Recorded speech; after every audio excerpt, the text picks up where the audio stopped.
Blessings family, welcome to another video. This is Lady B official, aka Miss B. So on this channel I'm literally Miss B, because I'll be in the teacher mode, right? So this video was taken a year and a half ago when I did a presentation at the district level to talk about some diversity in education and how we as teachers can incorporate diversity in the classroom. So I'm gonna go ahead and let the video play. If you're new to the channel, this is a very new channel. Well, this is a reincarnated channel. So go ahead and subscribe and share this with all your teacher friends.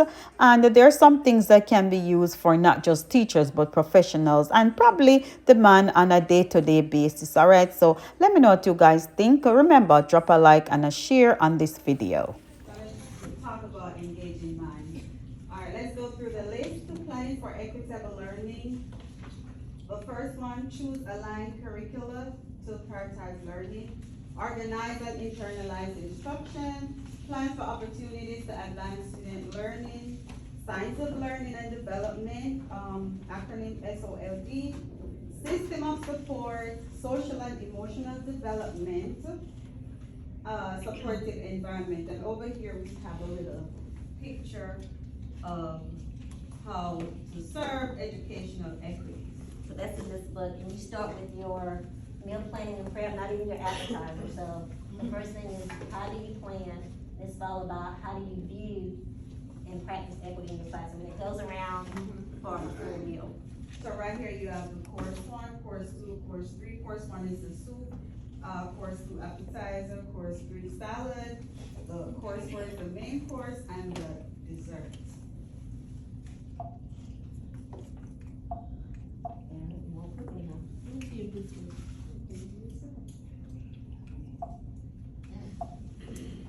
I'll do it this way then. How about that?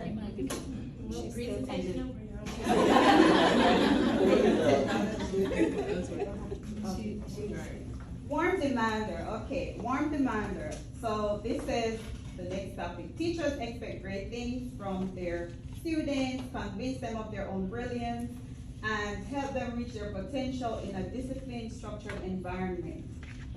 So right now you are all warm demanders, but you probably don't know yet, because you're probably hearing this concept for the first time. Let me see those who are hearing this concept for the first time, or you've heard it before. Okay, very good. Where do you land on the warm demander chart? So there's a chart in your handout.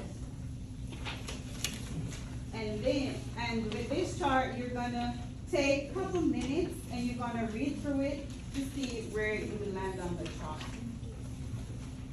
So this chart is Zaretta Hammond warm demander chart, right? These are the things it does. It provides the characteristics and role of teachers as they engage students. Describe characteristics of teachers who exhibit various levels of rapport and leniency. It allows teachers to reflect, to self-reflect before executing learning and teaching. So you're going to take a couple minutes, Take about 2 minutes, and go through these to see where are you on this chart. I think it's the first page of your article. If you look at the axis, what's the y-axis is active demanding, which means your rigor. Are you very actively demanding versus passive leniency? On the x-axis is personal warmth, which is your personal. And the opposite of that would be professional distance, so your relationships.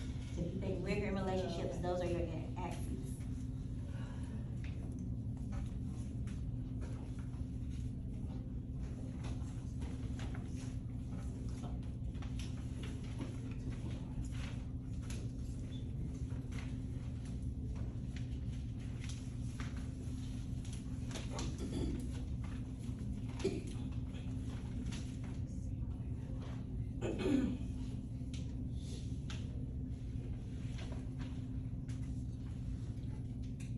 So these are 2 questions I need you to think about while you're looking on the chart.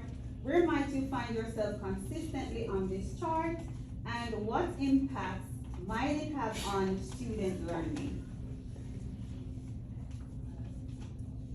So take another minute and just talk to an elder partner just to see, where you are on that chart, if you share the same place on the chart.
Okay, we're gonna have a show of hands of where you fall on the chart. First of all, if you've done all these things for the okay, let me start somewhere else. All right, if you think you are the technocrat, go ahead and give me a show of hands. What if you're more than one? What's your Okay. highest? For a combination of, Yeah, what's your highest one? Which characteristics do you relate with? I will be this. I heard half and half. Yeah, it depends on the kids that I'm dealing with.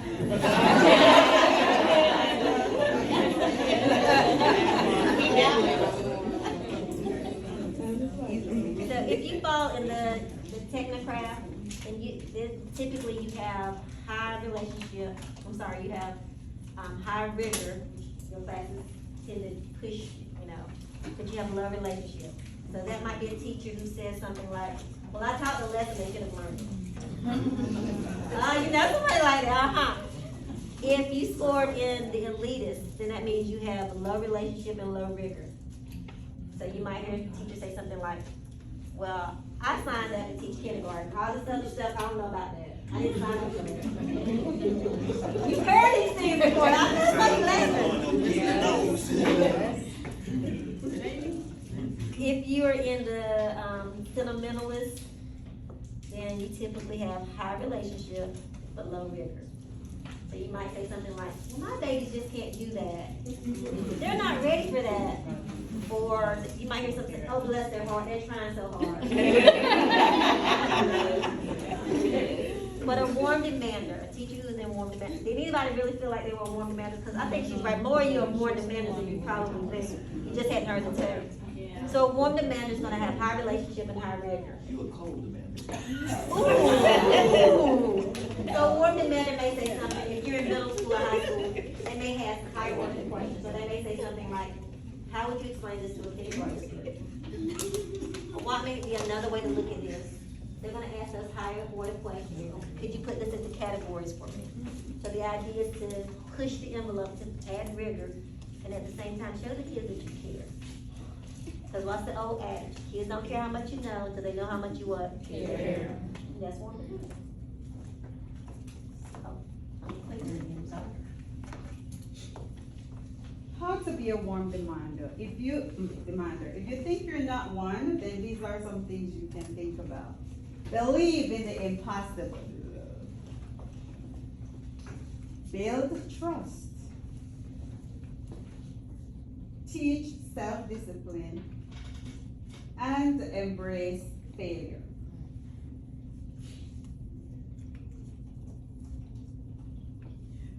these are the things that being a warm demander requires: a safe environment with guidance and respect. And I know all of us have a safe environment in our classroom, right? Yes. Holding students. You feel safe right now? Holding students to high standards while encouraging productive struggle. And the third one is support scaffolding that students need to get there, thus creating an equitable classroom. And that's when you do all the differentiation and all those different strategies. Any questions? Strategies that supports being a warm demander. What, why, and how? And y'all can chime in. Academic discourse, white paper strategies. Does that sound familiar? Okay, so error analysis, does that sound familiar? Does that sound familiar? Yes. Personal narratives and collaborative goals. So these are some things, some strategies that supports being a warm demander. And so these strategies work in any class. We wanted to make sure we put in strategies that can be used in math, ELA, reading for lower grades. You can use these strategies in any subject area. The what, the why, the how. What are the students gonna be doing? Why are they doing it? And how will they do it? So whenever you introduce the strategy to them, share with them what they're gonna be doing, but not just the what, but why. I have a 3-year-old, and right now his favorite question is, why, Mommy? Why isn't the sky blue? Yes. And I wanna say because I said so many times, but no, we go to the explanation because I appreciate his curiosity. So students wanna know, why did they have to do it? Probably the most popular question is this gonna count for a grade? Why we gotta do it? Well, oftentimes if you tell them the what, the why, and the how, then that eliminates them asking because it's part of your plan, or part of your structure. So these are things, if you've taken adaptive schools, that should be familiar with to you as well.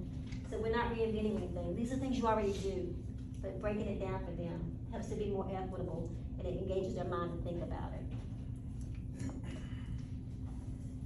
So this was a question that was brought up in Survey of Equity. There are at least 180 hours per subject because we have 180 days of school. How many hours do you think students typically spend working on things that are not grade appropriate? Could be above, could be below. Depends on which class you're in. Your class, in your class, in your class. This is true too.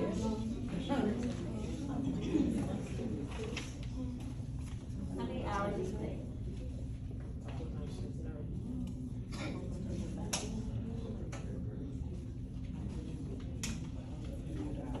Any guesses? How many people think 55 hours? How many people think 133 hours? How many people think 178? Remember the answer?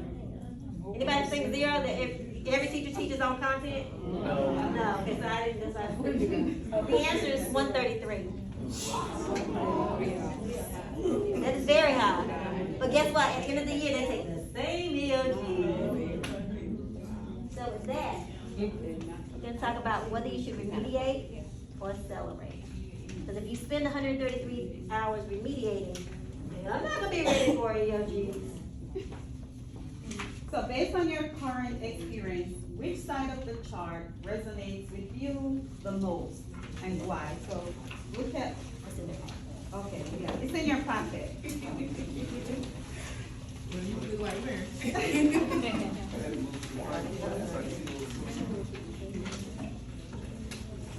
Take a minute and look at the chart.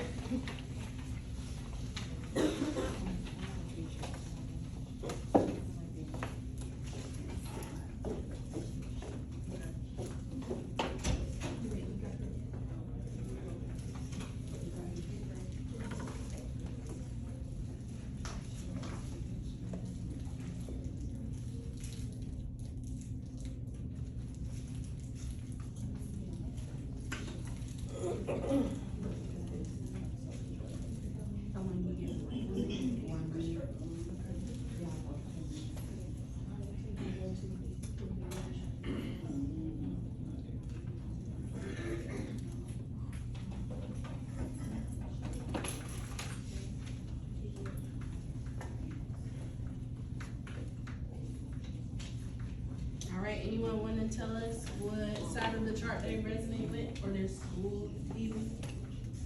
Are you traditional remediation or acceleration? Or a mixture of both? Mixture of both, how many mixture of both, raise your hand. Traditional, raise your hand. Acceleration, raise your hand. Okay. Okay, how could you use these ideas from the chart to implement more acceleration practices in your school or classroom? You can think about that, write it on your paper, and implement those when school starts.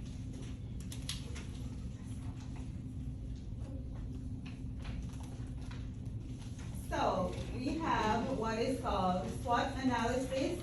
It's an adaptive change tool, and SWOT stands for, not the movie, not the show. The S stands for strength, W weaknesses, O opportunities, T for threats. And these are outlined, if you look, that kind of look like a frame model, but, you know.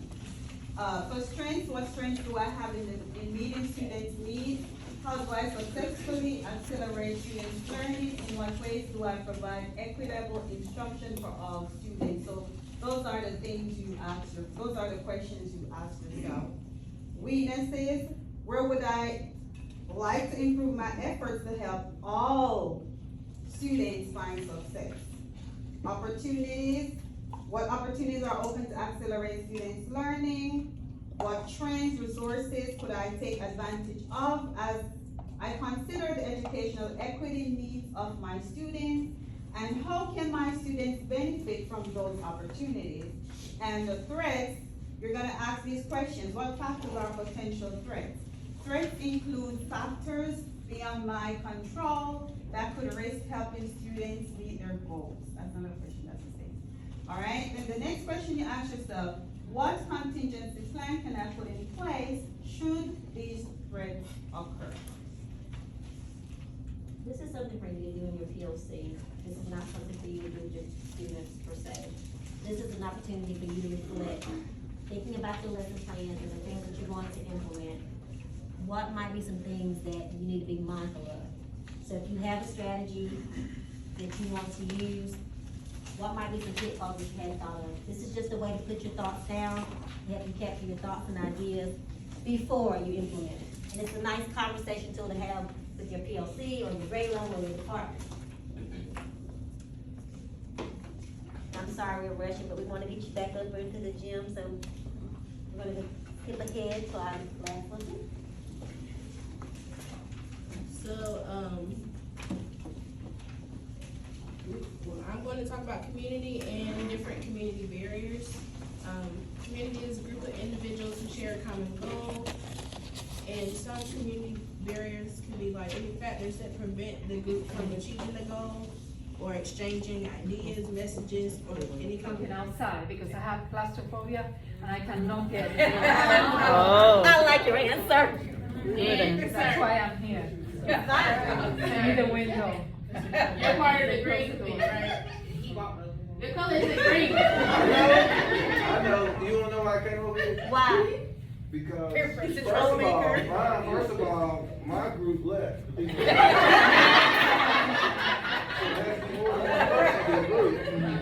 So after my person left, I looked around, someone followed in. Are there any more blue? No, not at all. Are there any more yellow? What color I have? Any more yellow? I know I see one yellow right here. Red. So, have you thought about the fact that maybe since you had a different color, they wanted you to be a part of them so you won't feel left out? That's exactly why we chose you.